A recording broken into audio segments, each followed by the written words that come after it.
Sylvester Stallone's father calls him at midnight and says 5 words that shatter everything. "You'll never be anything, son." The phone goes dead. Stallone sits in the silence, holding a receiver that weighs 1,000 pounds. What he does in the next 72 hours doesn't just prove his father wrong. It creates the father figure his own father never was, writes it into the most iconic sports film ever made, and 18 months later forces his father to watch the truth on a movie screen in front of 1,500 people. This is the story of how rejection became creation, how the father who destroyed became the father who inspired, and how Sylvester Stallone turned the worst phone call of his life into the greatest "I told you so" in Hollywood history. New York City, November 1974, Monday night, 11:47 p.m. Sylvester Stallone's apartment in Hell's Kitchen, 1 room, falling apart, radiator broken, November cold seeping through the walls, like the building itself is giving up. Stallone is sitting on a mattress, on the floor, no bed frame, can't afford one. The mattress has a spring poking through that catches his back when he shifts. He's gotten used to it, gotten used to a lot of things that shouldn't be normal. The phone rings. Not a cell phone. Rotary phone mounted on the wall. Avocado green. Relic from the 1960s. The ring is loud, jarring, cuts through the quiet of the apartment like an alarm. Stallone looks at it. Nobody calls this late. Nobody calls him much at all anymore. Friends stop checking in. Agent returns fewer calls each month. The phone ringing at midnight is never good news. He stands up, crosses the small room in 3 steps, picks up the receiver. Heavy, solid, the kind of phone you could use as a weapon. Stallone says, "Hello." Silence on the other end. Not dead silence. Breathing. Someone's there. Someone's deciding whether to speak. Then a voice. Male, older, slurred. His father, Frank Stallone Sr. Frank says, "It's your father." Stallone's chest tightens. His father doesn't call, hasn't called in months. When Frank calls, it means he's drunk, means he's angry, means Sylvester is about to hear things he doesn't want to hear, things he's heard before, but they still cut, still hurt, still make him feel like the failure his father thinks he is. Stallone says, "Dad, it's late. Everything okay?" Frank laughs. Bitter laugh. Mocking laugh. The laugh of a man who finds his son's concern pathetic. Frank says, "Okay? Am I okay?" "I'm fine, Sylvester. I'm fine. But you? You're not fine. You're never gonna be fine." Stallone closes his eyes. Here it comes. The familiar script, the same words in different arrangements, the constant message that Sylvester is disappointing everyone, wasting his life, embarrassing the family. Stallone says quietly, "Dad, I'm trying. I'm working. Frank cuts him off. "Working? You call that working? Running around to auditions nobody wants you at, playing pretend? You're 28 years old, Sylvester. 28. You should have a real job by now. A family. A future. But what do you have? Nothing. You have nothing." The words hit like fists, each one landing in a place that's already bruised. Stallone has heard variations of this his whole life, from teachers, from coaches, from casting directors, but from his father, it hits different, deeper, more permanent. Stallone tries to defend himself. "I'm an actor, Dad. I'm trying to." Frank interrupts again, voice getting louder, more aggressive, the alcohol making him meaner. "You're not an actor. Actors work. Actors make money. Actors get roles. You're a bum. A wannabe. And you know what the worst part is? I told you this would happen. I told you years ago, don't chase this stupid dream. Get a real job. But you didn't listen. And now look at you, broke, alone, failing at everything. Stallone's hand tightens on the receiver. His jaw clenches. He wants to yell back, wants to tell his father he's wrong, wants to defend himself, but the words don't come, because part of him wonders if his father is right, wonders if he is failing, wonders if he should have listened years ago and quit before the dream could humiliate him this badly. Frank continues. The alcohol has loosened his filter completely. You know what people say when they ask about you? They say, "How's your son doing?" And I have to tell them, "You're still chasing acting, still pretending you're gonna be somebody." And they look at me with pity, Sylvester, pity, because everyone knows you're not gonna make it. Everyone except you. Stallone feels something crack inside. Not anger. Worse than anger. Resignation. The feeling of someone confirming your deepest fear. The fear that you're delusional, that everyone else sees the truth, and you're the only one still believing the lie. Frank says, his voice cold now, deliberate, "I'm calling to tell you what I should have told you years ago. Stop. Just stop. You're embarrassing yourself. You're embarrassing me. You're too old. Your face is wrong. Your voice is wrong. You're not leading man material. You're not supporting actor material. You're not anything material. And the sooner you accept that, the sooner you can stop wasting everyone's time."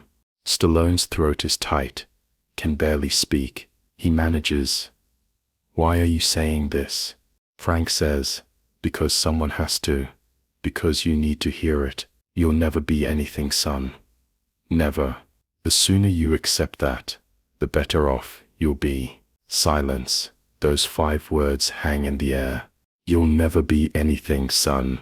Not said with regret, not said with sympathy, said with certainty, said with finality, said like a doctor delivering a terminal diagnosis, said like a father giving up on his child. Then the phone goes dead. Click. Dual tone. Frank hung up, delivered his message, and disconnected. Left Stallone standing in a cold apartment at midnight, holding a phone that suddenly weighs more than anything he's ever carried.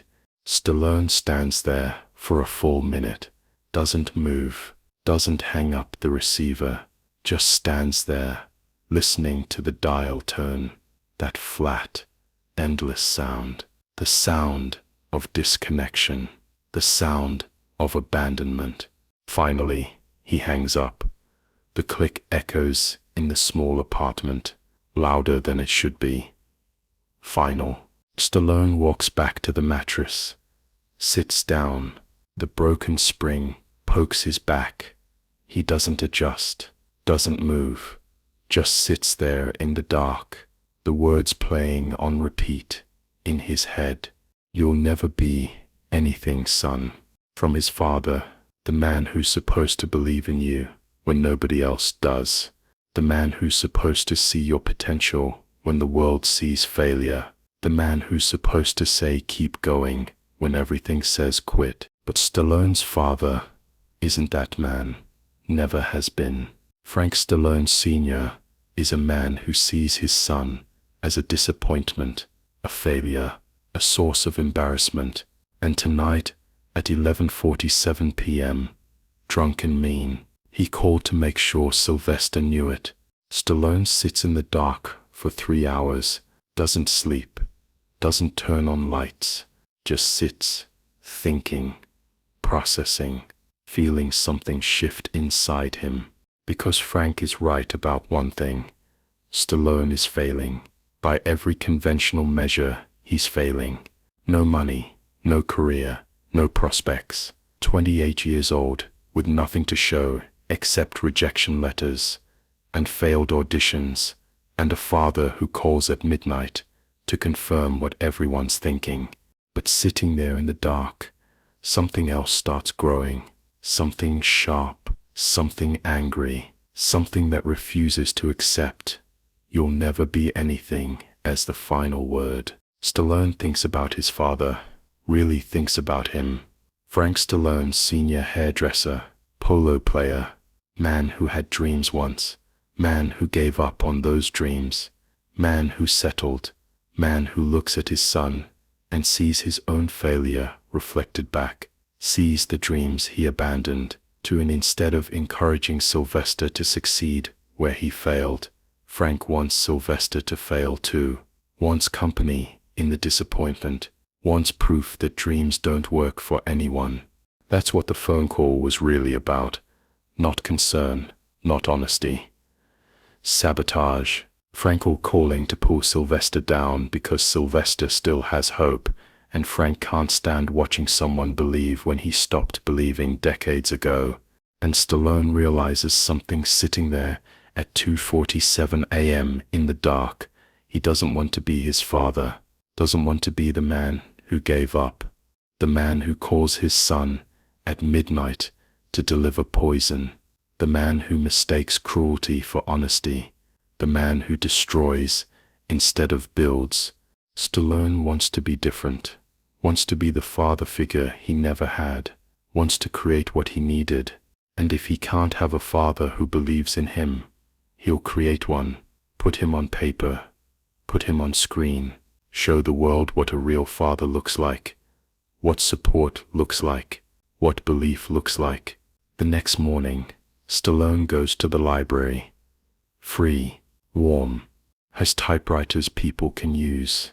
He sits down at one, starts writing, not Rocky yet, something else, a character study, an old man, a trainer, a father figure, someone who sees potential in a broken down fighter when everyone else sees waste, someone who believes when belief seems stupid, someone who says you can do this when the world says you can't. Stallone writes. For hours, the character takes shape.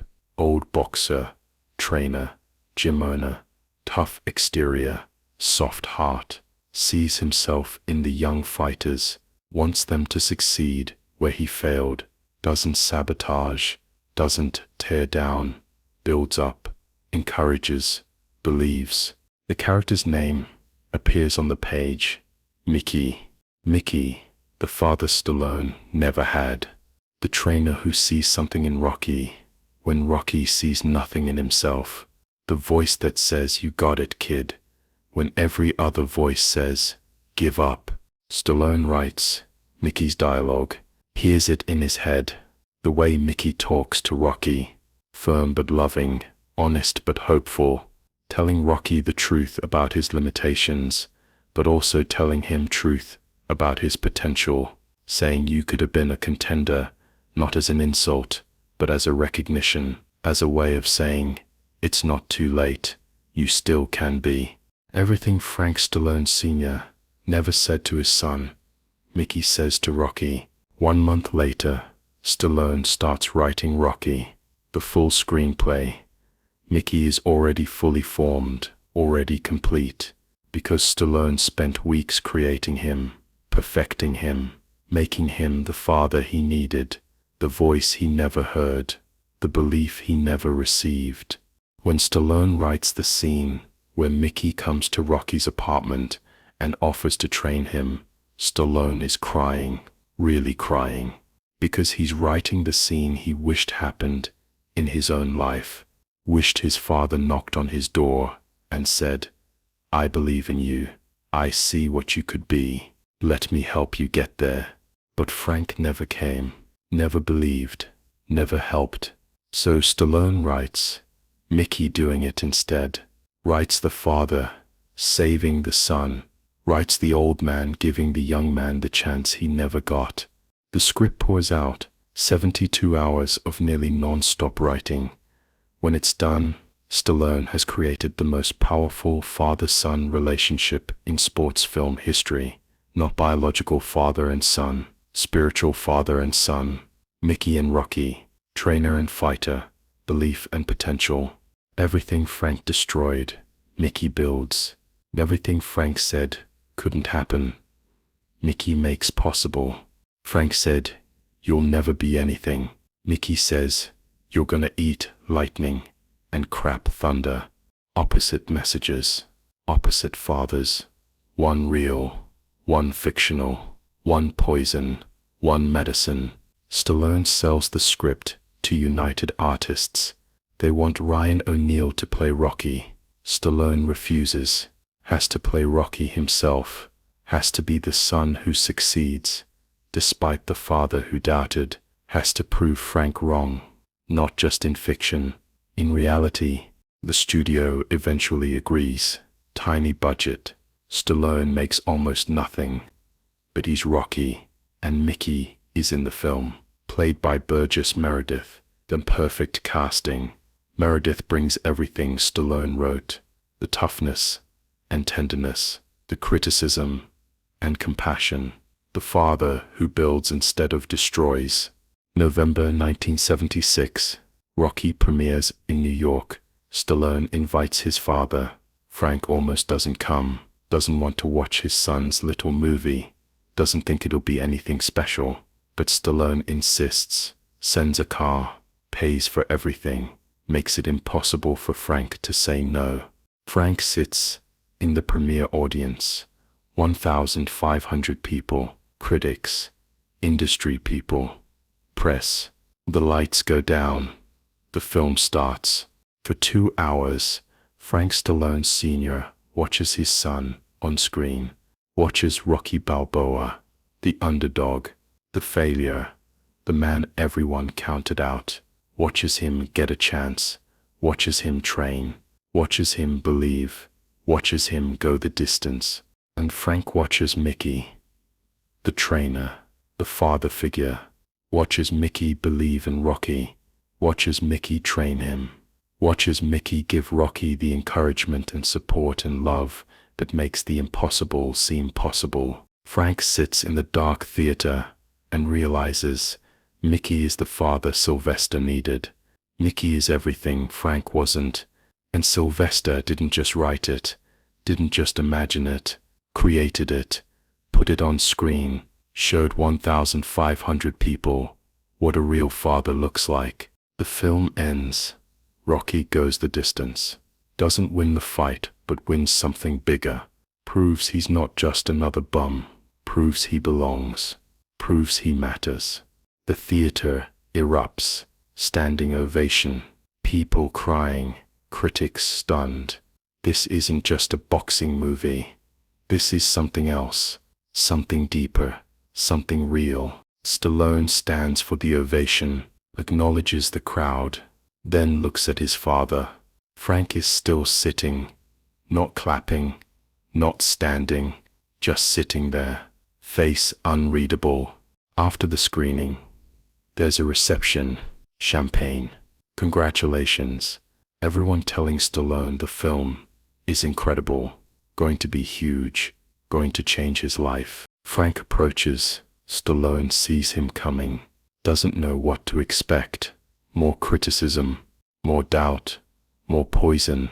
Frank stops in front of his son.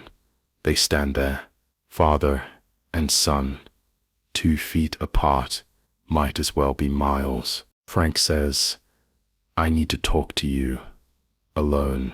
They step outside, sidewalk in front of the theater, November cold, New York City noise, 2 men standing in the weather, having the conversation that should have happened years ago.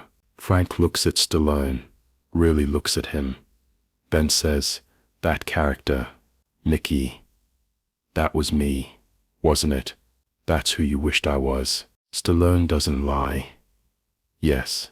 Frank nods, looks down, quiet for a long moment, then says, "I was wrong about everything, about you, about your career, about your talent.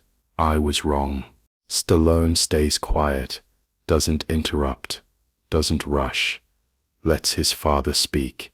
Frank continues, "I called you 2 years ago, told you you'd never be anything. I remember saying it, remember hanging up, and I thought I was doing you a favor, Thought I was giving you the truth, the harsh reality you needed to hear so you'd stop wasting your time. Frank's voice cracks. But I wasn't telling you the truth. I was telling myself the truth. I was the one who never became anything. I was the one who gave up on my dreams. And watching you chase yours reminded me of my failure. So I wanted you to fail too. Wanted you to quit. Not because it was best for you, because it would make me feel better about my own quitting. Stallone's eyes are wet. He's never heard his father talk like this. Never heard honesty. Never heard vulnerability. Never heard regret. Frank says, that character you wrote, Mickey, he's everything I should have been, everything I wasn't. And watching him believe in Rocky, watching him train Rocky, watching him love Rocky, the way a father should love a son, I realize what I stole from you. I stole belief. I stole belief. I stole encouragement. I stole the voice that says, you can do this, when everything else says you can't. And I can't get those years back. Can't undo the damage. But I can tell you now what I should have told you then. Frank looks directly at his son. Eyes meeting eyes. Father to son. You're the most talented person I know. You're the most determined person I know. You took everything I said, every insult, every doubt, every cruel word, and you turned it into fuel. You created something I could never create. You succeeded where I failed. And I'm not just wrong about you. I'm proud of you. For the first time in your life, I'm actually proud to be your father. The words Stallone has waited his entire life to hear from the man he needed to hear them from.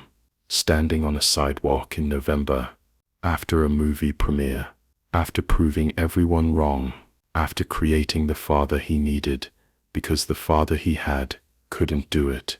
Stallone doesn't know what to say, wants to be angry, wants to say too late, wants to protect himself from getting hurt again. But he's also human, and humans need their parents' approval, even when those parents don't deserve to give it. Stallone says, thank you. Just that. 2 words. All he can manage. Frank says, can I ask you something? Stallone nods. Frank says, in the movie, at the end, Rocky tells Adrian, I love you. And she says it back. Do you think we could say that? Not because we've earned it, but because we need to start somewhere. Stallone looks at his father, the man who destroyed his confidence, the man who called at midnight to deliver poison, the man who's standing here now, vulnerable, asking for forgiveness he doesn't deserve. And Stallone makes a choice, the same choice Mickey made with Rocky, the choice to believe, to build, to give someone a chance even when they haven't earned it, to be the father his father couldn't be, even to his own father. Stallone says, I love you, Dad. Frank's face breaks. Tears spill. He pulls Sylvester into a hug. Father and son, broken relationships starting to mend. Not fixed. Can't be fixed with one conversation, but starting, beginning, taking the first step toward what should have always been. April 1977. Academy Awards. Rocky is nominated for 10 Oscars. Stallone brings his father. Frank sits in the audience, watching his son nominated for Best Actor, Best Original Screenplay, watching Rocky compete for Best Picture. When they announce, and the Oscar goes to Rocky, the room explodes. Stallone goes to the stage, accepts the award, gives a speech thanking everyone, mentions the cast, the crew, the studio, then says something unexpected. I want to thank my father for teaching me what I didn't want to become, and for showing me, even if accidentally, what I needed to create. Mickey Goldmill, the character in this film, is the father every fighter needs, the father everyone deserves. And creating him taught me that sometimes we have to build what we didn't receive. That's what art does. Fills the gaps, creates the love we needed. And tonight, I'm grateful for all of it. The pain and the triumph, because they're connected. Can't have one without the other. Frank sits in the audience crying, understands what his son just said, understands he's both the villain and the inspiration, the destroyer and the muse, the father who failed, and the reason Sylvester succeeded. Years pass. Frank and Sylvester's relationship slowly improves, never becomes perfect, too much damage, too many scars, but it becomes real, becomes honest. Frank stops pretending he was a good father. Stallone stops needing him to be. They build something new, not ideal, just true. When Frank dies in 2011, Stallone speaks at the funeral, says, "My father gave me two gifts. The first was life, the second was doubt, and I turned that doubt into determination." Turned his voice saying, "You can't," into my voice saying, "Watch me." He wasn't the father I needed, but he was the father I got. And without him, without his rejection, his cruelty, his midnight phone calls, telling me I'd never be anything, I might not have created Mickey, might not have learned that sometimes the worst thing someone does to you becomes the best thing you do for yourself. Stallone continues, "Mickey Goldmill is fictional, but his impact is real. Millions of people have watched Rocky and heard Mickey say, 'You're gonna eat lightning and crap thunder.' Heard him believe when belief seemed stupid. Heard him be the voice that says, 'Keep going.' And that voice came from the absence of my father's voice, came from needing something I didn't have, came from pain turning into purpose." Stallone looks at his father's casket, says the final words, "You were right about one thing, Dad. I would never be anything, never be the son you wanted, never be safe, never be small, because I became something else. Became an actor, a writer, a creator, became the man who proved you wrong. And I know that hurt you, but it saved me. So thank you for the doubt, for the midnight call, for the 5 words that should have destroyed me, but instead built me. You'll never be anything, son. You were wrong, and I spent my whole life proving it. And that proof became art, became hope, became Mickey, became Rocky, became everything you said couldn't happen. Rest in peace, Dad. I forgive you, and I hope, wherever you are, you finally believe." The funeral ends. Stallone walks to his car, gets in, sits in silence, thinks about his father, about Mickey, about the phone call in 1974, about the premiere in 1976, about the Oscar in 1977, about the long, slow reconciliation that followed. And Stallone understands something he couldn't understand at 28, understands that his father's cruelty wasn't about him, was about Frank's own failure, Frank's own pain, Frank's own disappointment with himself. And that phone call, "You'll never be anything," was Frank talking to himself, projecting his failure onto his son, trying to make Sylvester quit because Frank had quit and couldn't stand watching someone still trying. But Sylvester didn't quit, turned the poison into fuel, turned the worst father into the best fictional father, turned "you'll never be anything" into "you're gonna eat lightning and crap thunder." That's alchemy. That's transformation. That's what happens when you refuse to let someone else's voice become your truth. When you create the voice you needed instead. When you build the father, the mentor, the belief system that reality denied you. Mickey Goldmill doesn't exist, but he's more real than most real people, more influential, more important. Because Mickey is what we all need, the voice that believes, the father that builds, the love that doesn't quit. And Mickey came from Frank Stallone Sr dad, quote reduced cruelty, came from a midnight phone call, came from 5 words that should have ended everything but instead began everything. You'll never be anything, son. Wrong. Dead wrong. The wrongest prediction ever made.